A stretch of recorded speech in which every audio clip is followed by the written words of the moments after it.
Welcome to this week's one arm rope flow workout. Don't forget to hit that subscribe button so you can get all the latest rope flow content, and let's take it away. So we're starting off with a basic overhand swing, one rotation on the left and one rotation on the right of our body. This is a lovely priming exercise to warm up the wrists and to get in the habit of shifting from our front to our back leg as we're following the rope here. Thankfully, we've had some lovely spring weather in Vienna the past few days, so I've been enjoying the sunshine. Whatever pattern that we do on the right, we also do on the left, ensuring that we get a nice balance between our dominant and our non-dominant sides. It's up to you how many repetitions of a certain pattern you do, but I personally like to do around 20 repetitions per side. Now we've moved on to the underhand basic swing, where as you can see, the movement is less my wrist and somewhat more coming from my obliques and my abdomen as I'm rotating at the spine here. So looking to get around 20 repetitions or so,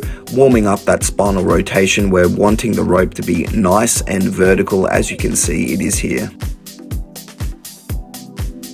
Next, we're getting into a kind of swordsman-like pattern here. I've seen Tim from Way of the Ropes call these shoulder spirals. You can see that I'm afforded an extra rotation on the right side of my body because I'm letting the rope pull my shoulder forward, and that in turn stimulates my elbow to rotate. So as you can see, 2 rotations on one side of the body and returning for 1 rotation on the other side. I have an instructional about how to unlock this pattern. It does take a little bit of practice to get the shoulder spiral going, but once you do, it's a very, very satisfying pattern. You really do feel like a bit of a Jedi, a bit of a swordsman. And speaking of swordsmanship, here is another pattern that definitely has some parallels. I call these a high slice. We're moving here from the underhand pattern, and the way that I discovered this movement was essentially experimenting with how I could get an extra rotation or a higher rotation from my underhand pattern. You can see here that I'm bringing my hand up next to my shoulder, in between my ear and my shoulder, in order to get a high rotation with the rope here. So be careful not to hit yourself in the head with this one. You want to make enough space between your ear and your shoulder so you can get a nice clean rotation here.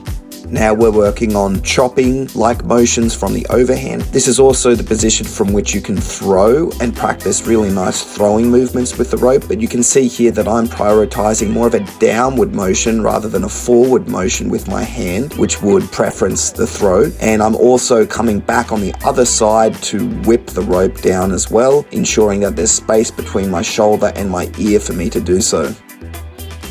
And the natural partner to this motion from the underhand position is this kind of upward sword swing. If I had 2 hands holding the rope, this would be that classical golf swing-like position.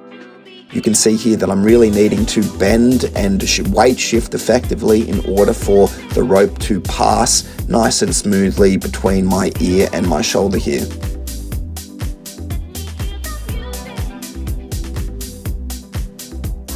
So now we're mixing things up and coming to the frontal plane to practice. This is a low whip with 1 beat. It's essentially the same as the basic swing from the overhand or the underhand position. I'm just in a frontal plane here with my feet pointing forward and the rope coming in front and behind me, as you can see here. And from this position, we're also going to add the shoulder spiral in here. This allows me to get a 2-beat low whip where the rope passes 1 rotation in front of me and I hit 2 rotations behind my back, which the shoulder spiral enables me to do.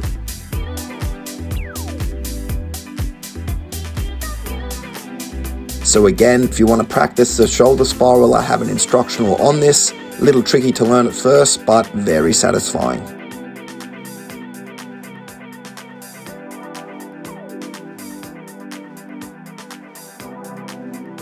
And now we're adding a low and a high whip. We're combining them together, where I'm going to bring the rope up next to my ear so that the rotation occurs behind my head, and then I bring it back behind my body or straight out in front of me and continue in this fashion. So combining low whips and high whips here.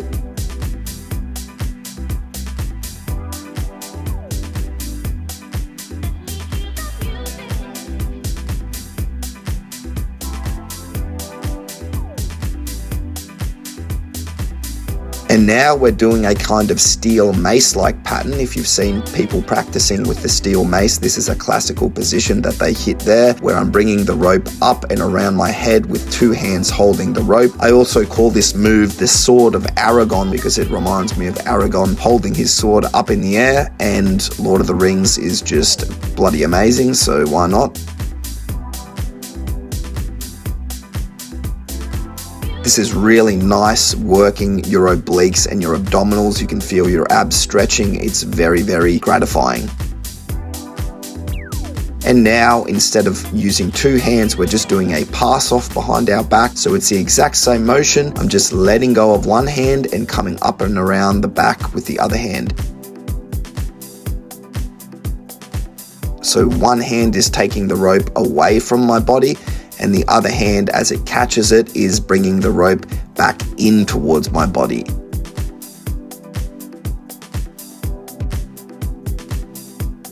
And to finish with, we're just going to do some fun catch and release drills. Not only is this good for enhancing your hand-eye coordination, but also catching and releasing the rope is really when you start to open up whole new realms of possibility in rope flow. So it's something to always try and practice a little bit of in your sessions, catching and releasing the rope either with both handles or with one handle. Great job everyone, that concludes the workout. Please be sure to like and subscribe for more rope flow content. It's the best way you can support the channel, and I'll see you back in the dojo next time.